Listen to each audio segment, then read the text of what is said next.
இரண்டுக்காகவும் நான் ஒரு 25 வருடம் இதிலிருந்து விலகி வந்து விட்டேன். யதார்த்த நாடக குழுவில் நடித்து என் வேலை என்று சுற்றி கொண்டிருந்த போது இலக்கியம் பக்கம் போகவில்லை, தமிழ் படிக்கவில்லை, நாடகம் பக்கம் போகவில்லை. அவர் டெல்லியில் என் 9 வருடம் வடக்கு வாசல் இதழ் நடத்தினார். அவருக்கு ஒரு உதவி கூட செய்யவில்லை, ஒரு கவிதை கூட கொடுக்கவில்லை. அப்படி இருந்தவனை என் மகன் ஊக்குவித்து அவரை தொடர்பு கொள்ள செய்து அவரை பேட்டி காண செய்து சேரவிந்தரனுடைய பேட்டி அதில் பதிவு செய்து திருப்பி அதன் மூலமாக இலக்கியம் கவிதை எல்லாம் வந்தது. எனது நண்பன் ஆர்கேயின் உதவியினால் முதல் நூல் குவியம் பதிப்பகத்தின் உதவியோடு இன்று 3வது நூல். அதனால் எனது மகனுக்கு நன்றி, ஆர்கேக்கு நன்றி, குவியகத்துக்கு நன்றி. நூல் அணிந்துரை கேட்டதும் கொஞ்சம் கூட தயக்கம் இல்லாமல் சரி என்று சொல்லி இன்று அவர் வரவில்லை. விஷ்ணுபுரம் விருது பெற்ற புகழ்பெற்ற எழுத்தாளர் திரு இராமுருகன் இசை பற்றிய குறிப்புகளோடு மிக அருமையான அணிந்துரை. திருப்பூர் கிருஷ்ணன் சொன்னது போல அது படித்து பார்க்க வேண்டிய ஒரு குறிப்பிடத்தக்க அணிந்துரை. எனது புத்தகம் என்பது தவிர அது ஒரு அருமையான அணிந்துரை எழுதி கொடுத்த திரு இராமுருகனுக்கு நன்றி. என்னை சந்தித்தே இராத நான் கேட்டதும் ஒத்துக்கொண்டு இன்று வந்து ஒரு அழகான ஒரு சிறப்பு வெளியிட்டு உரையாற்றி நிகழ்த்திய என்னை வாழ்த்திய திரு திருப்பூர் கிருஷ்ணன் அவர்களுக்கு நன்றி. நான் சொன்னதற்காக இந்த புத்தகத்தை முதல் பக்கத்திலிருந்து கடைசி பக்கம் வரை எழுத்துருவிலிருந்து அட்டைப்படம் வரை முழு மூச்சோடு இழந்து தயாரித்து எனக்கு உதவி செய்து அட்டைப்படத்தை செலக்ட் செய்து எனக்கு பின்னால் வெளியிடுகிற அந்த புகைப்படத்தை செலக்ட் செய்து எல்லாத்தையும் செய்து கொடுத்த இந்த புத்தகத்தை பெற்றுக்கொண்ட எனது நண்பர் கே பன்னீர்செல்வனுக்கு பிரத்யேகமான நன்றிகள். இந்த புத்தகத்தின் பின்னாடி இருக்கிற ஒரு புகைப்படத்தை பற்றி ஒரு கதை இருக்கிறது. அந்த என்னுரையில் சொல்லுகிறேன். நேரம் காரணமாக அந்த கதையை நான் இப்போது சொல்லவில்லை. அந்த புகைப்படத்தை எடுத்து கொடுத்த திரு ஜான் மேத்யூஸ் நண்பர், சுப்ரீம் கோர்ட் வக்கீல், அவருக்கு சிறப்பான நன்றி. இந்த அட்டைப்படம் இந்த புத்தகத்திற்கு வடிவமைப்பு செய்து கொடுத்த கணேஷ் அவர்களுக்கு நன்றி. அட்டைப்படம் செலக்ட் செய்வதற்கு தேர்ந்தெடுப்பதற்கு உதவி செய்த சுரேஷ் ஜான் எட்வர்ட் அவர்களுக்கு நன்றி. எனது கவிதைகளை தொடர்ந்து மொழிமாற்றம் செய்து தெலுங்கில் பிரசுரிக்க உதவி செய்கிற திருமதி திரௌதி கிருபானந்தன் அவர்களுக்கு மனமார்ந்த நன்றி. இந்த நூலின் சமர்ப்பணம் பற்றி சொல்லிவிட்டு எனது உரையை முடித்துக் கொள்கிறேன். இந்த நூலில் சமர்ப்பணம் அம்மாக்களுக்கும் அப்பாக்களுக்கும் என்று எழுதியிருக்கிறேன்.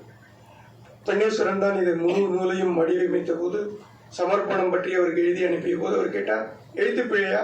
அம்மாவுக்கும் அப்பாவுக்கும் என்று தானே சொல்ல வேண்டும், ஏன் அம்மாக்களுக்கும் அப்பாக்களுக்கும் என்று சொல்கிறீர்கள் என்று கேட்டார். நான் அதற்கு விளக்கம் சொன்னேன். எனக்கு திருமணமானதும் எனது துணைவியாரின் அம்மா அப்பாவை நான் அம்மா அப்பா என்று தான் மதிக்கிறேன், அழைக்கிறேன், எல்லாம் செய்கிறேன். எனக்கு 2 அப்பா அம்மா. என்னுடைய தந்தையார் இப்போதில்லை, எனது மாமனாரும் இப்போதில்லை, 2 அப்பாக்களும் இப்போதில்லை, அம்மாக்கள் இருக்கிறார்கள். 2 அம்மாக்களுக்கும் 2 அப்பாக்களுக்கும் சேர்த்து இது அம்மாக்களுக்கும் அப்பாக்களுக்கும் என்று சொன்னேன்.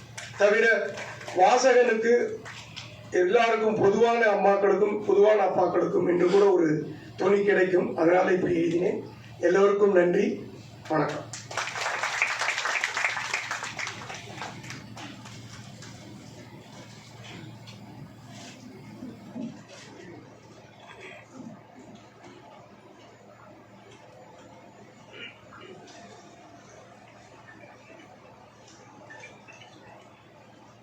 அடுத்தபடியாக 2வது நூல் வெளியீட்டு விழா. எனது இந்த 2வது நூல் எனது நண்பனும் பூபாலத்தின் முதல் ஆசிரியனும் தொடர்ந்து ஆசிரியராக இருக்கிற சிறுகதை ஆசிரியர் கட்டுரையாளர் ஹரிஹரன் அவர்களுடைய கல்லடி பாலம் என்கிற சிறுகதை தொகுப்பு.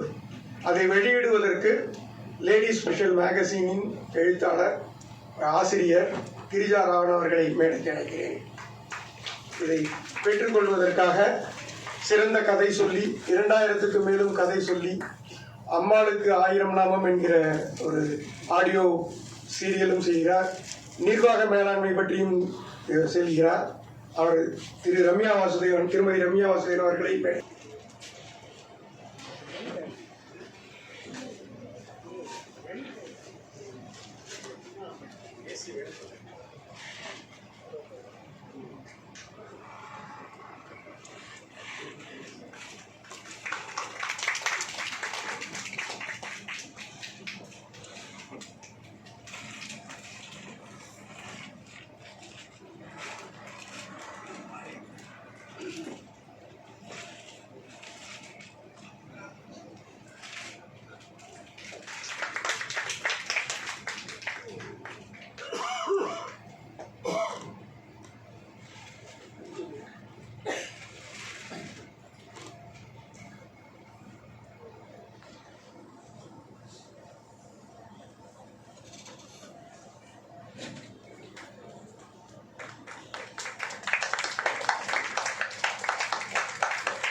திருமதி கிரிஜா ராமன் அவர்களை இந்த நூலை பற்றி உரையாற்றுவதற்காக அழைக்கிறேன்.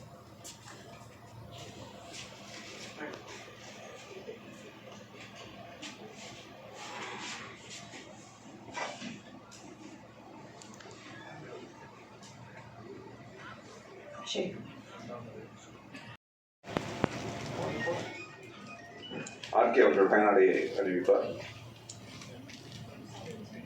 பயனாடை அதுக்கு முன்னால் புத்தகத்தை வெளியிட்டார்.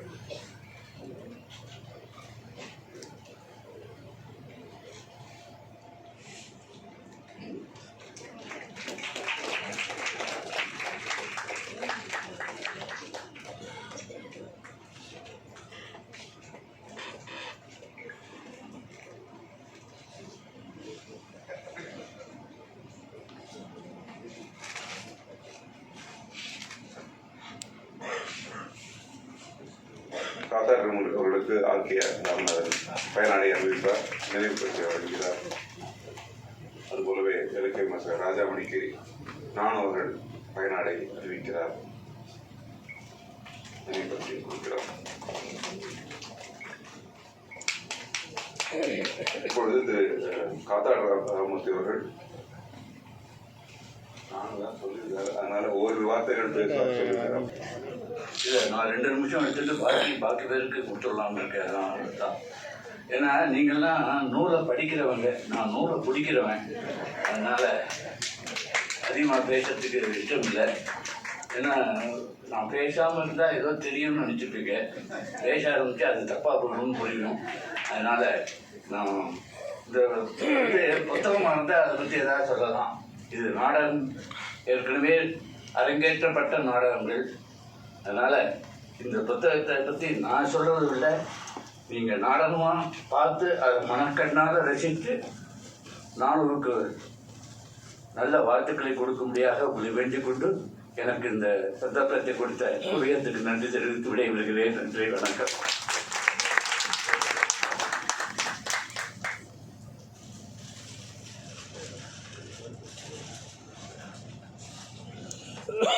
இந்த புத்தகத்தை பற்றி பேச திரு ராஜாமணி அவர்களை அழைக்கிறோம்.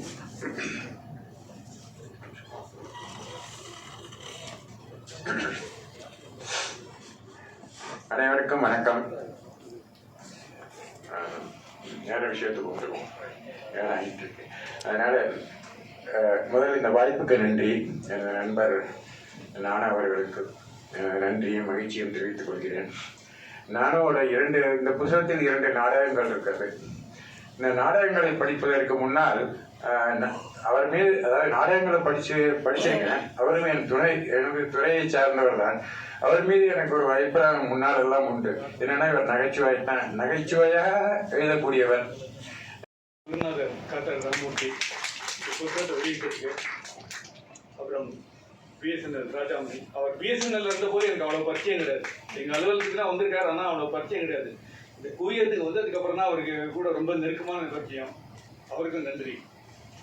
குவிகம் கிருபானந்தன், அவருடைய நன்றி சொல்லாமல் இருக்க முடியாது. நான் முதல்லயே ஒரு விஷயம் சொல்லிடுறேன். சொன்ன மாதிரி இந்த 2 நாடகங்களும் எங்கள் ஸ்டேஜ் கிரியேஷன்ஸ்க்காக நான் எழுதல. இது கலாவாணி அப்படிங்கிற ஒரு நாடக குழுக்காக எழுதினேன். 2 விஷயத்தை சொல்லி கொடுத்துருக்கேன், ஏன்னா நேரம் ஆகிட்டு இருக்கு. என்னதவம் செய்த நீ நாடகம் எப்படி பிறந்ததுன்னா, நமக்கு எப்போவுமே கொஞ்சம் குதர்க்கமான எண்ணங்கள்லாம் நிறைய உண்டு. என் ஃப்ரெண்டு கூட ஒரு கச்சேரிக்கு போயிருந்தேன், 90s நான் சொல்கிறது. கச்சேரினா எனக்கு ரொம்ப சங்கீத ஞானம்லாம் கிடையாது. அது ஏதோ ஒரு பெண்மணி பாடிட்டு இருந்தாங்க, நானும் என் ஃப்ரெண்டும் இருந்தோம். அப்போ எனக்கு ஒரு குதர்க்கமான எண்ணம், இவங்க இப்படி அழகாக பாடிட்டு இருக்காங்களே, திடீர்னு இவங்களுக்கு குரல் போயிட்டா என்ன அப்படிங்கிற ஒரு எண்ணம் என் மனசில் வந்தது. அவ்வளோதான். கொஞ்ச நாள் கழிச்சு இந்த கலாவாணி குழுவில் எனக்கு ஒரு நாடகம் எழுதி கொடுந்தாங்க. அப்போ அதை யூட்டிலைஸ் பண்ணி உடனே அதுக்கு கேரக்டர் ஸ்பெசிஃபை பண்ணிட்டு என்னதவம் செய்தனை நாடகத்தை எழுதினேன். அது பிறந்த கதை அதுதான்.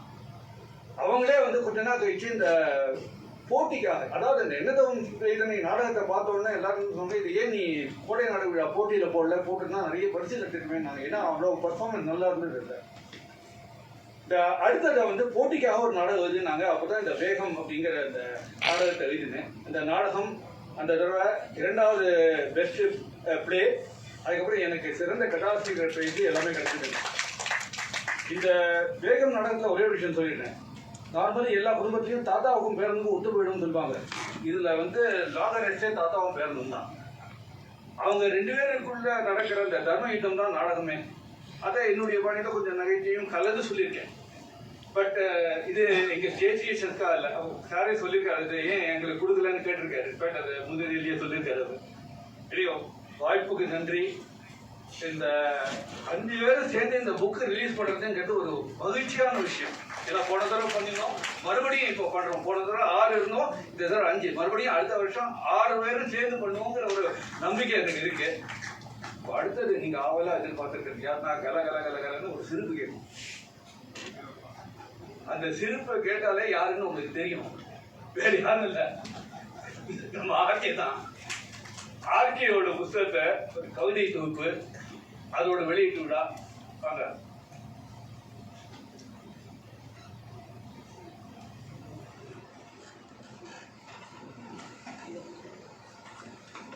அந்த 5 புத்தகங்களோட விலை சேர்த்து விட்டு மொத்தமாக 720 ரூபா. ஆனால் அது இன்னைக்கு 550 ரூபாய்க்கு கிடைக்கும். நீங்கள் தனித்தனி புக் வாங்கினீங்கன்னா அதுக்கு 20% டிஸ்கவுண்ட். நீங்கள் வாசலில் புக் அவைலபிள், விருப்பம் உள்ளவர்கள் வாங்கி செல்லலாம்.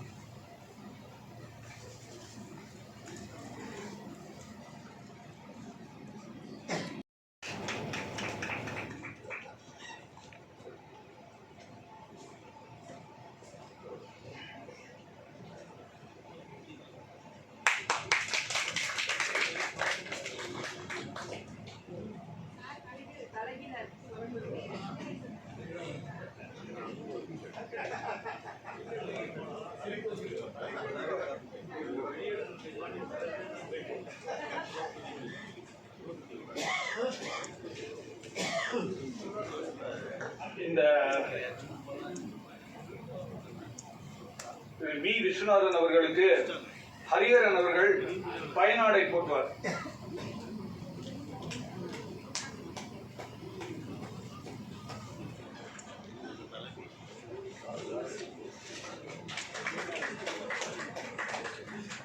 நினைவு பரிசனையும் வழங்குவார். நித்யானந்தம் அவர்களுக்கு ஆர்கே அவர்கள், பீரு அவர்கள் பயனாடை போட்டுவார்.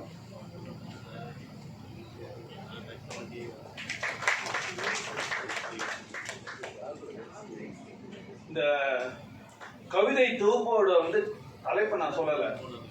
கவிதை திறந்தது கதவு. இந்த கவிதை திறந்தது கதவு நூலை பற்றி பேச வி விஸ்வநாதன் அவர்களை அழைக்கிறேன். அனைவருக்கும் பணிவான வணக்கங்கள்.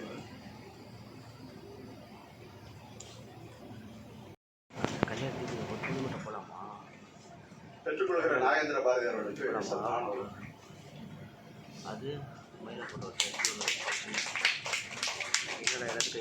இப்பொழுது நூல் என்ன ஜோசி மாதிரியும்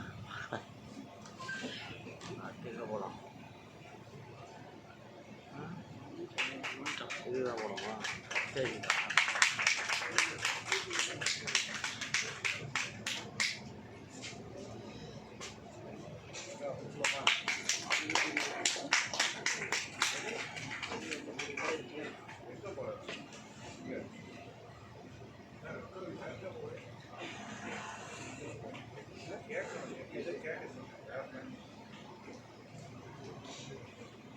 இப்பொழுது குவியம் கடைசி பட்டம் தொகுதி 3 பற்றி பேச இலக்கிய படம் விக்ரமன் சார், கர்ணன் விக்ரமன் சார் அழைக்கப்பட்டார்.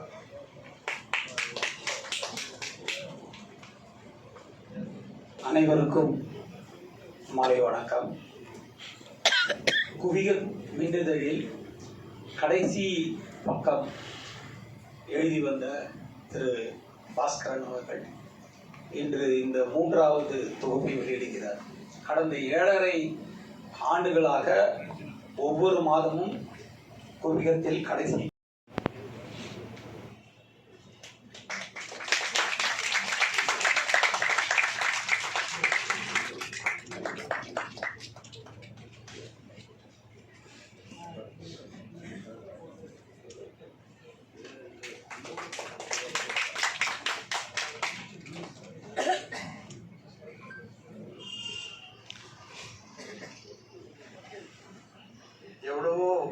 பிஸியாக இருக்கார். அவர் ஒரு பத்திரிகை நடத்துவதுங்கிறது அவ்வளோ ஈஸி இல்லை. அதுவும் இலக்கிய பீடம் போன்று அட்வர்டைஸ்மெண்ட்லாம் இல்லாமல் ஒரு பத்திரிகை நடத்துவது, இலக்கிய பத்திரிகை நடத்துவது மிகவும் கடினமான ஒன்று. அந்த அவ்வளவு விட நெருக்கடியிலும் சொன்ன உடனே திரு கண்ணன் அவர்கள் இந்த புத்தக வெளியீட்டுக்கு ஒத்துக்கொண்டார். அதுக்கு என்னுடைய மனமார்ந்த நன்றி. அவங்க அப்பாவோட நான் பேசியிருந்திருக்கேன், 1 மணி நேரம் பேசியிருக்கேன். ரொம்ப நிறைய பேசுவேன். அப்படியே அவருடைய இலக்கியமாக அவருடைய அனுபவங்கள் அனைத்தையும் நான் நேராக பேச கேட்டிருக்கேன். அது பேசிட்டு அதை நான் முதல்ல ஒரு கட்டுரையாக எழுதாமல் ஒரு நேர்காணல் போல அவரோட பேசினது எழுதினேன். என்னுடைய முதல் புத்தகம் அப்பா டைப்ரைட்டரில் கடைசியாக சாப்டர் அதுதான், நேர்காணல் மாதிரியே அவருடைய அப்பாவுக்கு சிறிதும் தலைக்காமல் அவரோட ஒரு மணி நேரம் பூபாலத்துக்காக ஒரு நேர்காணல் பண்ணேன். துளி கூட அப்பாவுக்கு தலைக்காமல் அவ்வளவு கேள்விகளுக்கும் அவ்வளவு அனுபவங்களை அவர் பகிர்ந்து கொண்டார். அந்த நேர்காணலை படித்தா அவங்களுக்கு தெரியும், அவ்வளவு விஷயங்கள் மேல மேல சொல்லிகிட்டே இருக்கார் அவர். வெளியீடு இருக்கிறது. 28/12/24 சனிக்கிழமை அன்று குவிகத்தின் நேரடி நிகழ்வில்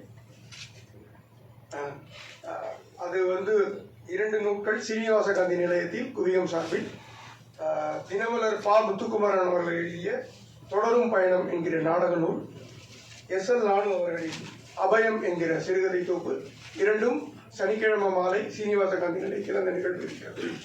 இந்த எல்லா புத்தகங்களும் அழகிய சிங்கர் அவர்களின் புத்தக விருட்சம் ஸ்டாலிலும் கிடைக்கும். நாளையிலிருந்து புத்தக கண்காட்சி, அதை வாங்க முடியாவிட்டாலும் கட்டாயம் போய் பார்க்க வேண்டும் என்று அழைத்திருக்கிறார்.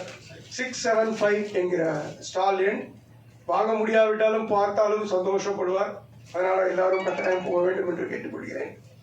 இந்த அரங்க நிகழ்வுக்கு இடம் கொடுத்த தமிழ் இணைய கல்விக் கழகத்தின் நிர்வாகிகளுக்கும், இந்த மெய்நிகர் நிகழ்வுக்கு உதவி செய்த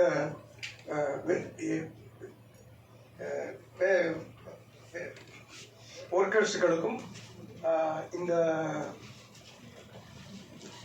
பணியாளர்களுக்கும், இங்கு வந்திருந்த உங்கள் அனைவருக்கும் நன்றி சொல்லி முடித்துக் கொள்கிறேன். நன்றி, வணக்கம்.